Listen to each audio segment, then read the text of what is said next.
E por ter muito medo do Estado Democrático de Direito, eu aqui sou obrigada a falar que eu também acho que quem tá falando a verdade isso tudo aí é o Xande. Com certeza, Xande mentir num trem desse, mas nunca! Você, como uma jornalista experiente, todas as pessoas que estão nos acompanhando, com certeza não cogitam que o ministro do Supremo iria inventar uma narrativa desse tipo. Nunca. Há uma incompreensão sobre como você valora a prova, tecnicamente falando. Não existe isso de uma palavra contra outra. É preciso olhar o contexto e a plausibilidade, a verossimilhança. Nenhuma pessoa séria, nenhum jornalista, enfim, ninguém tá duvidando. Jamais. Ninguém é doido, né? Tá, mas voltando aqui agora para a cronologia da história. No início da semana, nos deparamos com uma obra de arte produzida pelo jornal O Globo, onde, sem acesso às imagens, decidiu fazer um mangá de como teria sido o ocorrido. E as imagens são essas. Foco no tapa que leva o filho do ministro Alexandre de Moraes que faz seu óculos voar. Além disso, a reportagem do jornal, de mídia tradicional certificada pelo Ministério da Verdade, diz que o filho de Alexandre é um adolescente de 17 anos, quando na verdade ele tem 27. Mas isso nem importa mais, porque o fato é que saiu uma matéria no Metrópolis quinta-feira à noite que diz o seguinte: imagens em posse da PF mostra tapa no braço de filho de Moraes.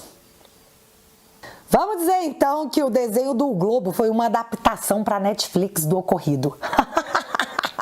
Aí foi a vez da família acusada de se defender, dizendo que pode sim ter empurrado o braço do filho de Alexandre para defender a esposa, que estava sendo ofendida por ele. E no meio disso, a gente fica tendo que acreditar em relatos antagônicos de uma mesma história, onde seria fácil demais explicar para a população e comprovar a fala de ministro Alexandre, assim como a atuação da Polícia Federal. É só mostrar as imagens do aeroporto, que por sinal é muito bem monitorado por câmeras. E aí você pode me perguntar: Bárbara, cadê essas imagens?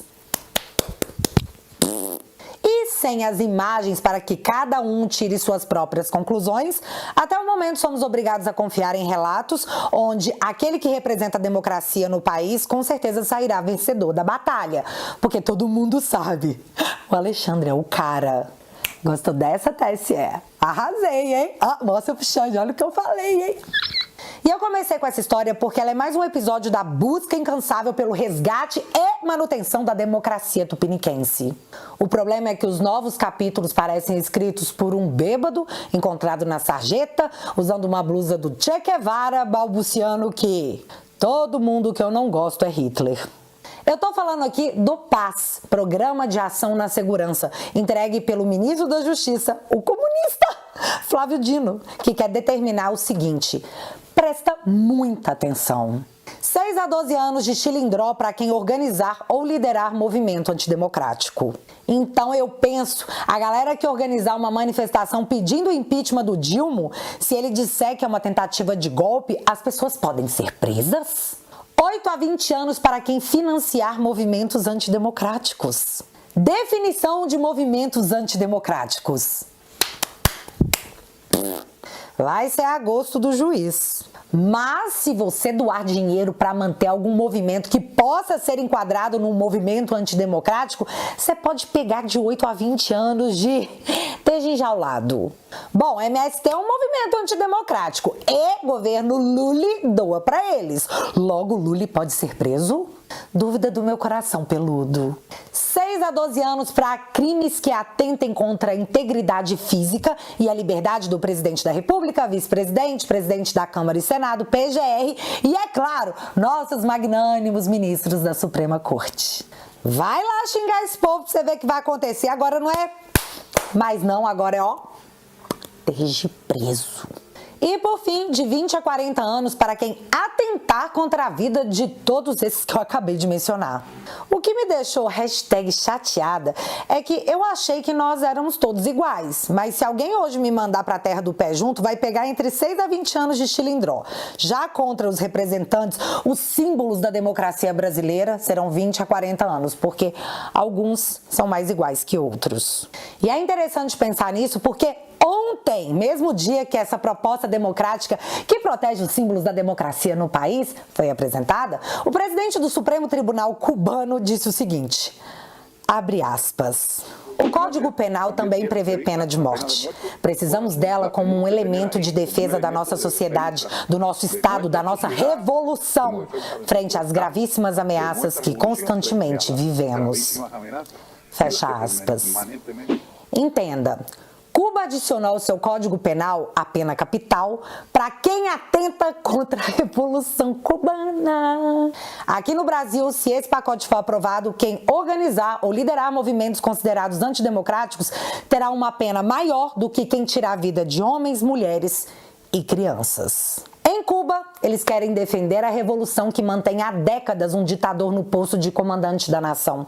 Aqui é só para garantir a democracia mesmo. Garantir que não terão grupos nas ruas, aos milhares, milhões, pedindo qualquer coisa que possa ser considerado um ataque à democracia e ao Estado democrático de direito. Não aguento mais falar isso. Galera, a treta com o Xande no aeroporto foi considerada um ataque ao Estado de direito. Então é tudo bem subjetivo, né? Depende de quem for analisar, caso a caso. É a justiça interpretativa. Suco de democracia! E para quem tá achando que eu tô viajando na maionese, olha essa pepita de vídeo. Eu fui governador, o Renan foi governador, o Rui foi governador, o Valdez, o Alckmin, claro, esse quase o Fidel Castro, 4 mandatos lá, camarada Alckmin. Não sei quantos mandatos lá em São Paulo. Camarada Alckmin. Para quem não sabe, camarada era a forma que Stalin, Lenin e Trotsky se referiam a seus aliados na Revolução Russa. É assim que se refere a um comunista, é assim que você fala com um comunista. O Alckmin, que disse que Dilma queria voltar à cena do crime, depois foi saudar o hino da Internacional Socialista, se torna o camarada Chuchu. E para completar, me aparece Janones dizendo que está indo para a Alemanha com o seu dinheiro, diga-se de passagem, para apresentar o projeto de lei que criminaliza o bolsonarismo. O Janones quer equiparar o bolsonarismo com o nazismo, num país que ele está ajudando a tornar comunista. Vai ser crime ser oposição no Brasil, e isso está sendo proposto na cara de todo mundo. E para quem não sabe o que é o comunismo, no meu site tem uns vídeos sobre o assunto, sobre as revoluções russa, cubana e chinesa. Assiste lá e descobre o que eles vão tentar fazer por aqui. Alerta de spoiler, nesse sistema maravilhoso, mais de 100 milhões de pessoas perderam suas vidas para o regime do amor. Pode ser que eles tenham dito que essas pessoas eram animais selvagens que precisavam ser extirpadas. Sei lá. Mas para quem faz parte da família, vale a pena conferir porque tá bem didático. E como todo comunismo que se preze, a liberdade tem que ser destruída. Em seguida, a economia. Assim você se torna refém do assistencialismo do Estado, que fica cada vez mais forte enquanto você fica cada vez mais fraco. Deixa eu te mostrar com dados, né? Falei que tinha dados. É importante. Em 2017, o Brasil implementou uma reforma trabalhista e essa reforma extinguiu a contribuição sindical. Uma contribuição que de contribuição não tinha nada, já que você era obrigado a pagar. Era retirado do seu salário um dia de trabalho para dar para os sindicatos. Assim, os sindicatos ficavam fortes, estavam sempre nas ruas, com aqueles balões da CUT em tudo quanto era evento do PT. Eles davam a sensação de um governo apoiado pelas massas. Mas com a queda da contribuição sindical, os sindicatos perderam a força de se mobilizar e sem povo, um governo não passa legitimidade. Por isso, o ministro do Trabalho, Luiz Marinho, disse que proposta de reforma trabalhista trará de volta a contribuição sindical. Yay! E isso não me assusta. Aliás, nós avisamos bastante. Em todo governo comum ou socialista, os sindicatos têm que estar fortes, senão não funciona. De novo, assiste o vídeo da Revolução Russa lá no teatualizei.app que você vai entender tudinho. Mas eis o primeiro ponto, tirar o seu dinheiro para financiar militante sindicalista. Ponto 2, mais imposto no seu lombo para financiar um Estado inchado, somado com a desaceleração econômica. Sucesso de Dilma 3 depende de um final de ano com mais impostos. Economia esfria até o fim de 23. Retomada depende do plano de tapar déficit com mais tributos.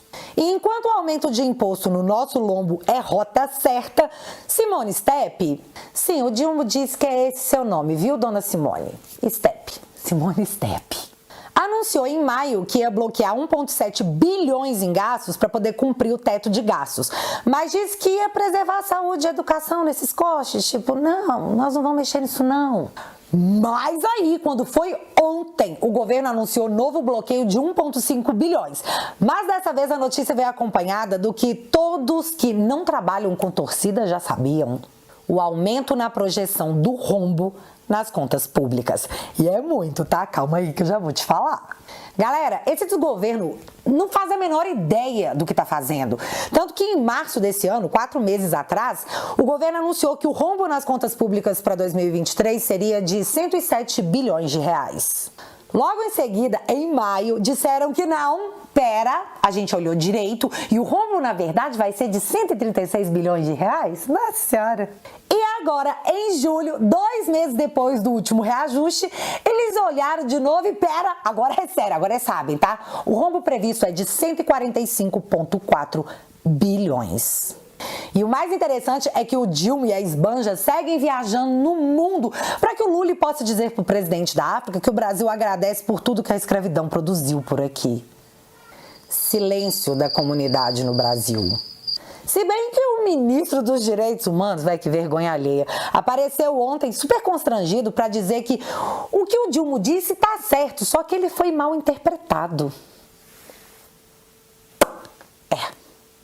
E quando a gente vai cobrar quanto é que o Dilma está gastando do nosso dinheiro para envergonhar a gente mundo afora, não te interessa.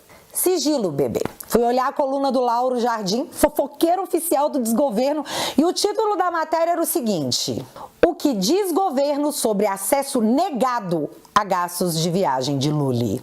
E aí eu vou ler a explicação, olha que maravilhosa, abre aspas.